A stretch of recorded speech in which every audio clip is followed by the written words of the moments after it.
Salut, bienvenue dans cette vidéo où à mon habitude je ne vais pas proposer une vérité, je vais simplement témoigner sincèrement de mon expérience d'humain sur un sujet de la conscience d'être, sur un sujet de la vie en général, etc. Et le sujet aujourd'hui, c'est un élément très précis de rhétorique, de sophisme. Je pense que je vais mettre ça dans la série adressée aux victimes de manipulation, parce que les manipulateurs utilisent de la rhétorique, des sophismes, les manipulatrices aussi.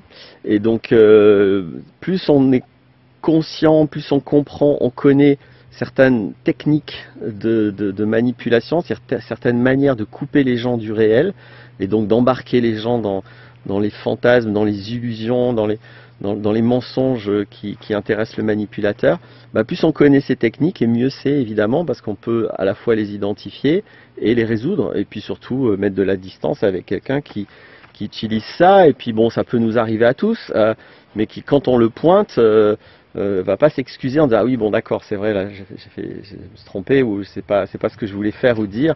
Voilà, donc ça peut arriver à tout le monde de tomber dans des travers de manipulation, de tomber dans des sophismes et dans des rhétoriques, mais c'est pas tout le monde qui insiste et qui fait comme si c'est pas arrivé par contre.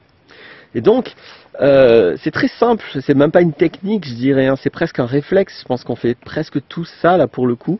Je dirais que le sophisme, le biais cognitif le plus fréquent dans la rhétorique, donc la rhétorique, hein, c'est le fait de vouloir avoir raison dans une conversation, de vouloir non pas communiquer, échanger, faire alliance pour connaître le réel, on veut pas ça dans la rhétorique. Dans la rhétorique, ce qu'on veut, c'est avoir raison, c'est convaincre, c'est gagner un débat, c'est comme un combat et on veut gagner le combat. Et donc dans la rhétorique, le réflexe ou la technique la plus fréquente, c'est l'éludation. Qu'est-ce que j'entends par là? C'est le fait d'éluder un fait, une information, c'est-à-dire on discute sur un sujet, puis à un moment donné, moi je vais décrire un fait, une information que j'ai, et l'autre, soit va faire comme si j'ai rien dit, c'est-à-dire va argumenter en changeant de sujet, c'est une éludation, soit va d'une manière ou d'une autre, d'un revers de quelques phrases, de quelques mots, faire comme si l'information n'existe pas. Mais l'éludation, c'est-à-dire le fait de ne pas prendre en compte un élément que vous avez apporté, c'est très grave.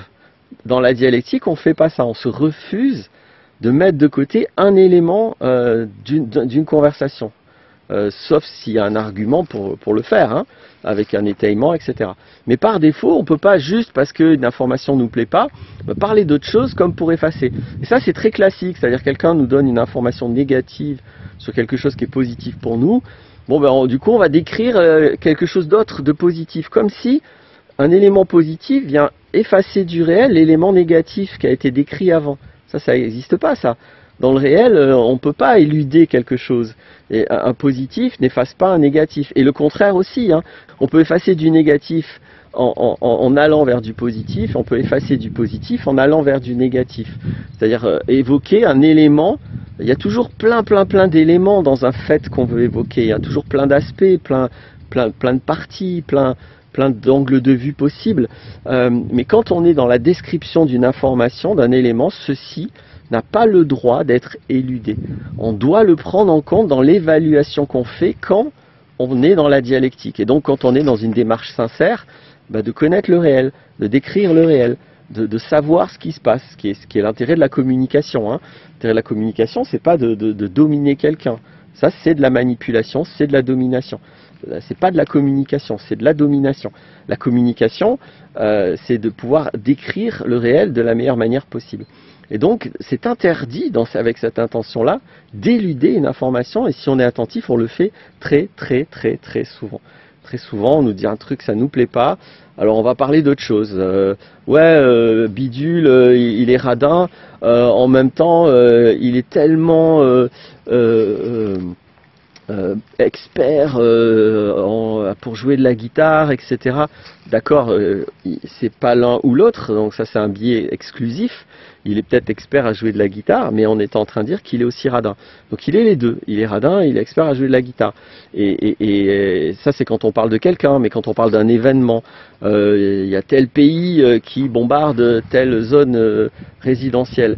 Oui, mais ce pays, il a aussi été bombardé. D'accord, et alors? Il y a 2 bombardements, il a été bombardé et il bombarde. Il n'y a pas de raison d'éluder le bombardement résidentiel qu'a fait ce pays sous l'excuse qu'il a été bombardé.